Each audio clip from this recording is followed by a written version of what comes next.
Hey guys, welcome back. Hope you guys are doing well. Hope you're having a great day. Drinking lots of water, staying hydrated, have eaten something at some point today if you haven't, now's your chance to. Because we're sitting back relaxing and reading some more scary stories today. We're going to dive right into this. As you guys know, I am on vacation out of country at the moment. So I am pre-recording videos. It is May 1st right now. And I will be gone for over a week. So that being said, we're going to dive right into it. If you're new here, hi, my name is Maximum, and I'm a variety streamer, so happy to have you here. And we're going to dive into some creepy encounters on Reddit today. So, I did some yesterday. We're just picking up where we left off, going down the line of top of the last month. So, the first one is from 18 days ago by Angel Bro, called Follow at Night. So, I've been watching a couple of spooky camping trip videos on YouTube, and it made me think of one of the most bizarre events that happened to me. One night around 12:30 at night, I decided to walk up to my local pond. They call it a pond, but it's about as large as a small lake, I'd assume, completely surrounded by forestry on one side and a footpath on another.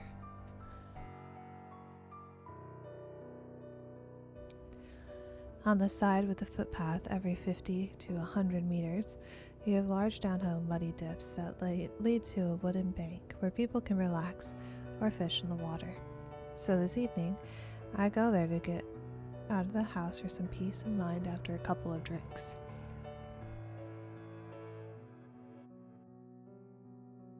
Sorry, I had to sneeze. As I approach the park area, there's a huge narrow corridor of trees and bushes that arch over, which is where the street lights stop as you go on. It was pitch black, so I brought up my phone torch and used it to walk the rest of the way to spot on the banks.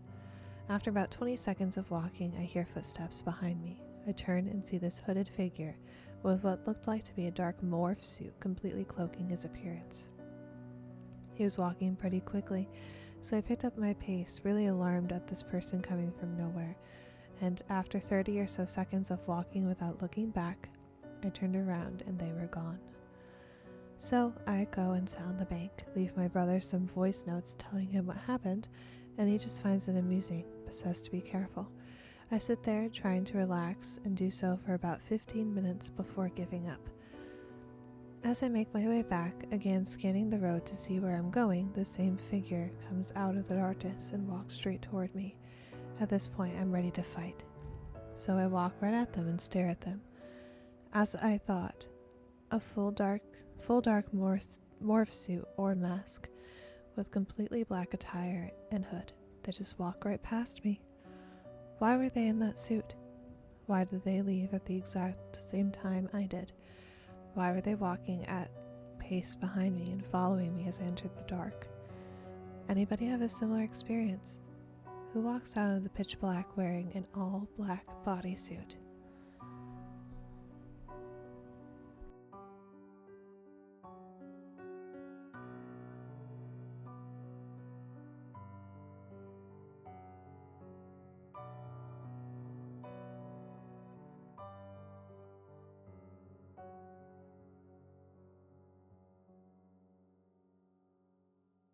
Alright, to the next one. As you guys know, I take a sip of water in between. This one is from 12 days ago, from Grinny Reap. EMT student encounter. Hi, I'm an EMT as of writing this, but as this takes place, I was a student doing an ambulance ride out with the local fire department. We have an hourly minimum of students to go and learn with them and take calls. On my official last day of rideouts, I chose a Friday night shift, 3 p.m. to 11 p.m. I live in a busy-ish, smaller city in Texas. Most of our calls at this station would occur later into the night, so it was common for us to sit around waiting for nighttime. I was taking notes for class when we got dispatched to an unknown status female under a bridge. This isn't unusual as we have a big homeless population, and callers will see them on the road and think something's wrong. Often, they'll just be drunk, or sometimes we have to give them Narcan if they've OD'd. I was very excited, not because of someone hurt, obviously, but because of the adrenaline rush.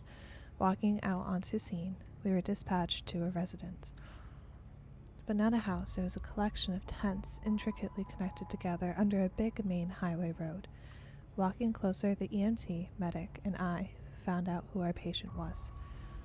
Initially, she had her back turned toward us, and she was sitting down crisscross style, so we were unable to see what she was doing. She looked very busy, like she was sawing or doing something odd directly in front of her. She was sitting in a wet ditch, slightly away from her residence. It smelled terrible, but I chalked it up to poor living conditions. We tried to get her to speak to us, but she cussed and shooed us away without turning around. Walking up, we finally realized what she had been doing. At first glance, I noticed her legs and feet.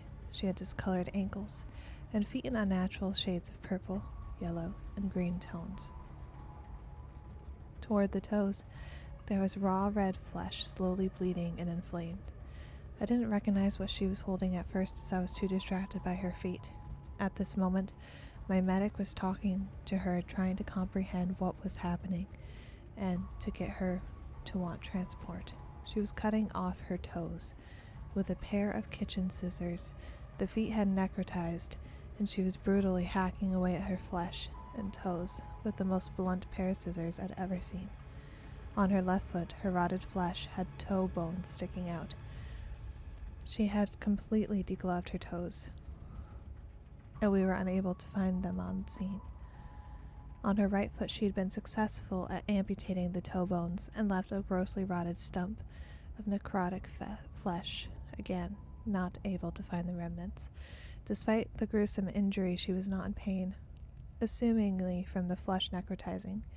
She was also arguing my paramedic down, saying she did not need to go to the hospital. It took about 30 minutes to get her to at least come inside the ambulance. Unfortunately, the medic and I were the lucky ones to sit in the back with her while the EMT transported.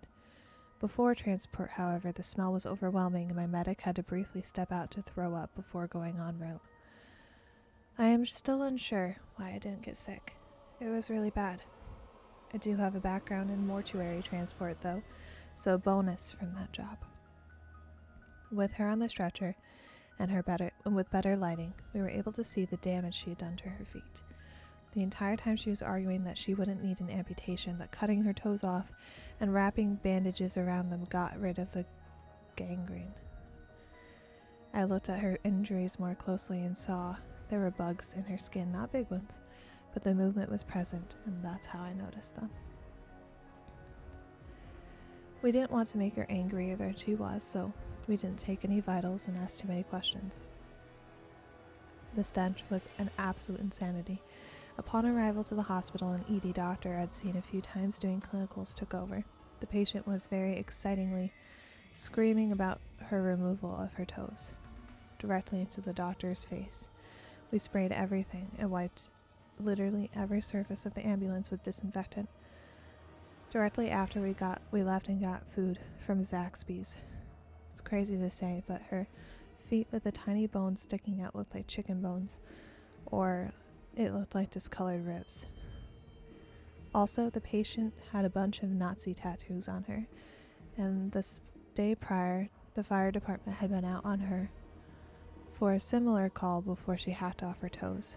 She'd been screaming racist profanities and slurs at one of the responding EMS. She apparently had an entire handle of Tito's to drink. While I don't think this was the scariest thing to ever happen, I certainly was unnerved, seeing as I'd only responded to car wrecks, DV, and medical issues so far. Sometimes I'll randomly have images of her feet pop into my mind.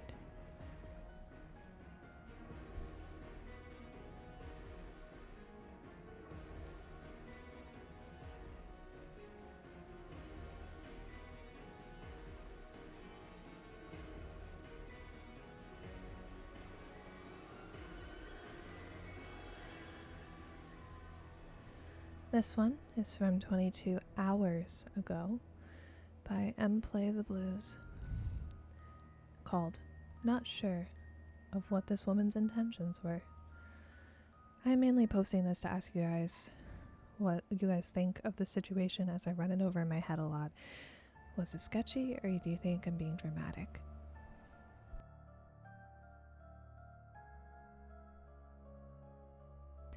One time, about a year ago, me and my mom were on a walk in our town. I feel like I should specify that my mom is a very beautiful woman and often gets a lot of attention. Sometimes it's creepy and quite predatory, though. It was just me and my mom. I'm a teenage girl. When a young woman, probably in her 20s, kind of just standing on the side of the road lingering there, stops us as we walk past. I don't want to jump to conclusions, as looks can be deceiving, but you never know what someone is going through. But to me, at least, she didn't seem like she was homeless. She told us she was hungry, but honestly, her English wasn't the clearest, so I couldn't make out her full request. But what I did gather is that she was hungry and needed to get some food. We were on the high street next to Boots, which is a cosmetic shop that also sells food like sandwiches and crisps for anyone not from the UK. So my mom said she wouldn't mind going into Boots with her and getting her a meal. Instead, the woman started behaving weirdly and saying she needed us to go with her down this alleyway leading off to the high street to get some food, which makes no sense because the alleyway doesn't really lead to anywhere. But my mom said no. If she needs food, we can go to Boots or any other supermarket and cafe near us that she fancied. She continued to act shady and insisted we went with her, so we decided to leave her. She just stayed on the side of the road. My mom said this isn't the first time someone has tried to lure her away from where she was and get her to follow them to an isolated location, mostly men though. I'm wondering if this was an intended robbery instead of something more sinister, but I'm still not sure. I don't want to jump to the conclusion of trafficking, as I know it's very rare to be trafficked in this manner, especially where I live. I also wonder maybe, because English evidently wasn't her first language, we were getting lost in translation. As I said earlier, Mom is often on high alert due to the creepy and predatory attention she's gotten in the past, so she's warned me to never go with someone when they try to lead you away. What do you guys think?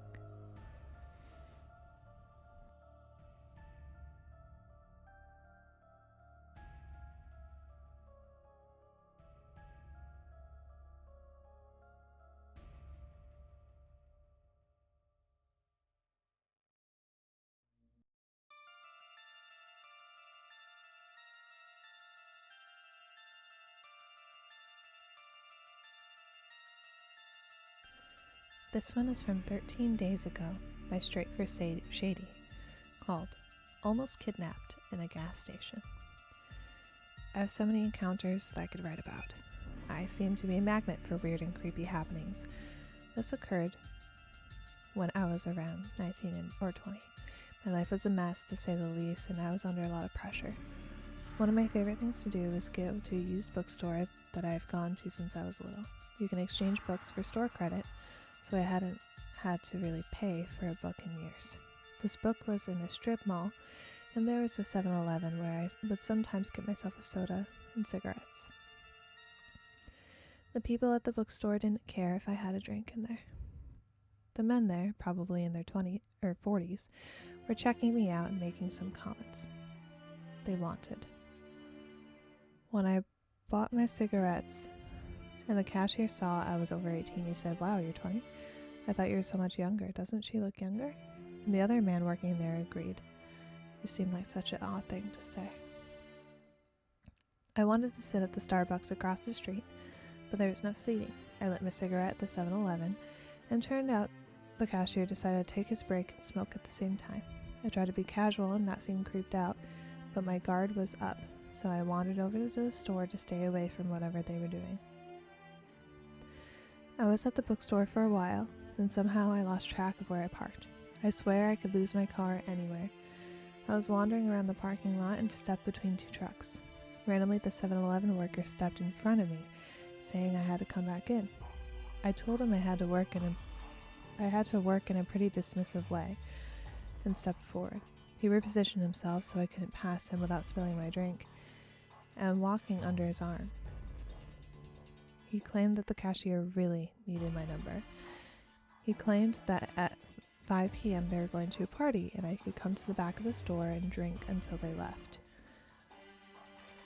I was around 4:30 at the time, I think. I told them that I had to work again and tried to move around him. He had taken a few steps forward so I had less room, but I'm small and tried backing up to go in between other cars. After a couple minutes of this, I decided to go inside the store because at least it had cameras. I saw 2 cops walking out as the employee led me in. I wanted to stop them, but they were moving too fast for me to try and grab onto one or something. In hindsight, I could have just yelled something, but I didn't think of it at the time.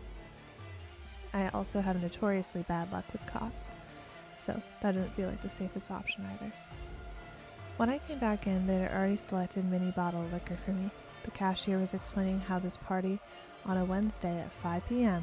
was going to be awesome, and there would be substances and alcohol, and I was going to have so much fun. I kind of and ya'd through that because I knew there was no party. Finally, the cashier got around to what he wanted, which was demanding my number. The other employee moved to the door and the cashier was hounding me for my number. I had decided the best route was to use a number with 555 in the middle, because apparently those are used for Hollywood phone numbers. They tried to get me to the back, but I said I had to work, and I'd go to the next party with them. I was trying to placate them, but still get out. Somehow, no one else was in the 7-Eleven, and I was fending off 2 creeps with nothing but a soda and a bag of books.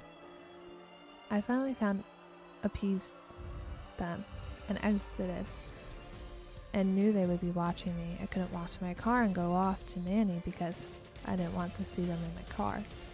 I walked as calmly as I could to another store and frantically called the dad of the kids I was going to watch. At this point it broke down. I was shaking and crying. His wife was at work, so he was really my only hope to get out of there quickly. He pulled up in front of the store and I jumped inside. I caught a glimpse of one of them looking out the window, but I don't think they saw me. It wasn't until late that night that we went and picked up my car. Friends have different ideas of what they wanted, whether it was trafficking, kidnapping, or holding me in the gas station. I still don't know, but whatever it was, they definitely didn't have good intentions. Looking back, I can laugh a little, because as soon as the dad came, I noticed a hammer in his car and asked if he planned on attacking them, for him to say, "You never know when you might need a hammer."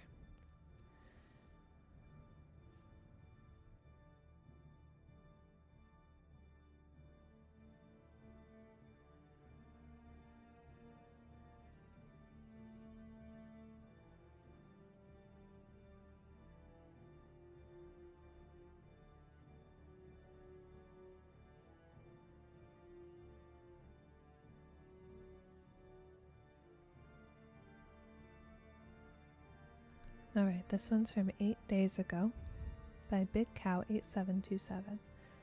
Strange lady with a knife. Hey guys. So a creepy situation happened to me a while ago. Just for context, I live in Germany and I'm 23 now, but I was 20 at the time. Now to the story. I was on my way home from a party in the city. Since I had been drinking, I took the tram.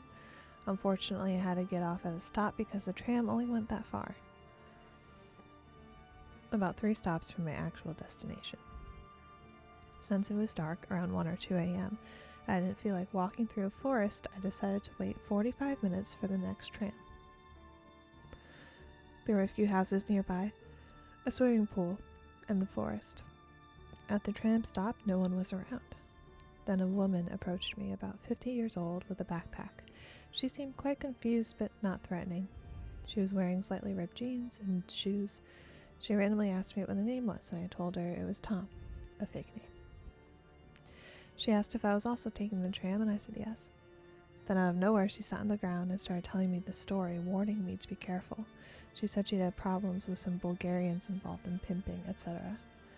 It was so random I couldn't really process it. She seemed drunk and also gave off the vibe she might have mental illness. Still, I feel like she needed someone to talk to, and people can be unpredictable, so I listened. Even though it didn't feel right. She kept talking about her daughter and her son, and then later claimed she didn't even have a son. even though I asked her how old he was.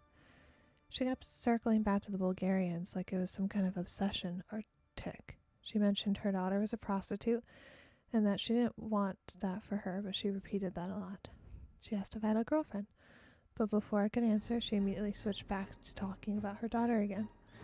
This went on for about 25 to 30 minutes until she asked me if I had a cigarette. I said no, and she said maybe she still had some. She started shaking out her backpack. Tissues and chains came out, and suddenly a knife fell out of the bag. It was kind of like a small dagger. I felt shocked and froze a bit. She kept looking for cigarettes while I was thinking, this is getting way too creepy. The fact she seemed mentally unstable didn't help at all. She didn't find any cigarettes, sat back down on the ground and said, well, I guess we're not smoking then. The knife was lying on the ground the whole time, and I tried my best to ignore it. My instinct was to run, but I didn't think that would be a good idea. I didn't know what might happen if I tried, so I stayed calm and kept the conversation going, asking her random questions. She didn't really answer directly, just kept rambling. Eventually she gathered her stuff and picked up the knife. She asked me if I thought it was cool or something. I said, yeah, it's cool. Or something like that. I have no idea what else to say. Then she said a sentence I'll never forget. I only used it for the Bulgarian. No one touches my daughter. She said it in a serious tone and then laughed and said it was a joke. I forced a fake laugh, but by then I was way too creeped out. Thank God the tram arrived shortly after. My goal was to sit at the very front, near the driver in case anything happened, but out of nowhere she decided not to get on the tram. No idea why. She stood up, said goodbye to me, and told me to stay the way I am. When the tram doors opened, I quickly got in. She waved at me and disappeared behind the hedge. When I got home, I thought about it a few more times. She definitely had some mental illness, but at the same time, she was kind to me, kind of. She had two personalities. Sometimes serious, sometimes nice. I didn't know what the deal was with the Bulgarian. Maybe he didn't even exist. Maybe she lost her daughter and made up the story as a way of coping. Or maybe her daughter really was trapped in prostitution and she was planning something. I never saw that woman again, and it's probably for the best.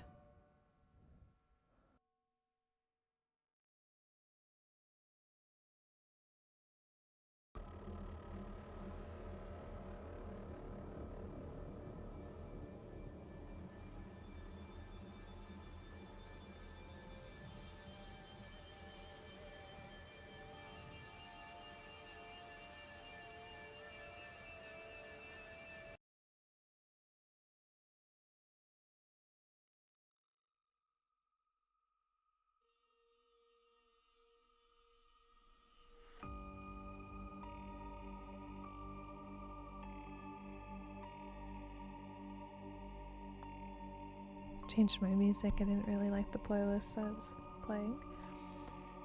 This one was from one day ago, so it'll probably be our last one for today. This is by Rough Yogurt 777. A guy randomly appeared in the forest during my walk, carrying duct tape and watching me. I think I avoided something really bad. So, there's a small forest near my house, probably about 200 meters by 200 meters, almost a square. There's like a country road on the side that farmers use, and there are small roads into the forest, so it's divided into 4 parts. It's not remote, it's not super busy either. There's a main road next to it, but hardly any cars pass. One part of the forest, the back left section, has always creeped me out ever since I was a kid. The rest of it feels fine, but that one area, something always felt wrong. Anyway, last year, 2024, I was walking along that part of the forest. I was a teenager and walking alone. The place is like safe to take walks and all that. I live in Slovenia. The path curves a bit, so you can't see too far ahead. I turn a corner and suddenly there's a man right in front of me, about 7 meters away. I didn't hear him coming at all. No footsteps, no rustling, nothing. It was like he appeared out of nowhere. He was an adult man, definitely not in his 20s or 30s. He was older. I immediately felt like an adult and a weird guy. I'm a girl, I need to watch out. I didn't turn my back to him. I just kept walking, super aware of where he was. I looked back and he was staring at me. I told myself if he starts walking toward me, I'm sprinting straight into the field next to us. Eventually, I turned forward again and didn't see him anymore. I assumed he just walked away. But something felt off. So I looked again and he was in the forest itself, not in the path. He was walking through the woods. In a section people don't usually walk in, especially not during spring or summer when it's full of underbrush. He was walking in the direction I'd come from, and he was holding a roll of duct tape, the thick gray kind that every dad has for some reason. I stared at him. I didn't want to lose sight of him. It felt extremely wrong and creepy. Who brings duct tape into a forest and hides in the trees and walks in the direction back into the forest toward a teenage girl? When, a little while later, he shows up again, this time riding a small electric scooter that he literally had in the bushes, like he came back with the duct tape and looked at me. I was looking at him, and then he went back and came back with a scooter. I was heading back by then. I knew there's no way I was letting him be behind me. I pretended to tie my shoelaces until he went far enough. He rode off in the opposite direction, but kept stopping and looking back at me as he went. There are fields around, so it was very visible where he was after he drove off. I was beyond creeped out. The whole thing felt like a horror movie set up. A teenage girl alone, creepy man in the woods, hiding in the trees with duct tape. I can't stop thinking about how bad that could have turned out if I hadn't been alert. I didn't report it at the time. I don't remember if I even had my phone. And I was so focused on staying safe that calling the police didn't register. Also, at first I was like, okay, maybe he's on a walk, but duct tape? Walking in a bush and trees? That's crazy. For some stupid reason, I didn't tell my parents. I don't even remember what I was thinking. I just know I didn't feel any fear, anxiety, or panic. Like, I was just super aware. Also, for some reason, I was thinking, okay, I'm overreacting or thinking stuff. But I was thinking about it today, and I literally felt so much anxiety, like fear, because who knows what could have happened. I'm also very thankful that I didn't have headphones on. I usually always have them on, but this time, I didn't. For some reason, and I don't know if I was a guardian angel or something, but I'm extremely thankful.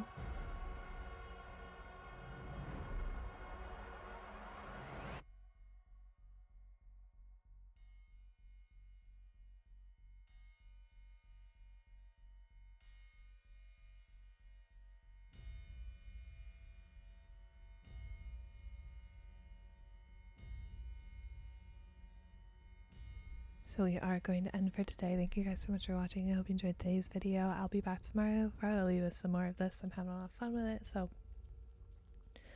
if you enjoyed, please consider subscribing. It takes 2 seconds and it's completely free, so you can always unsubscribe later. And I will see you guys in the next one. Have a good rest of your day, guys.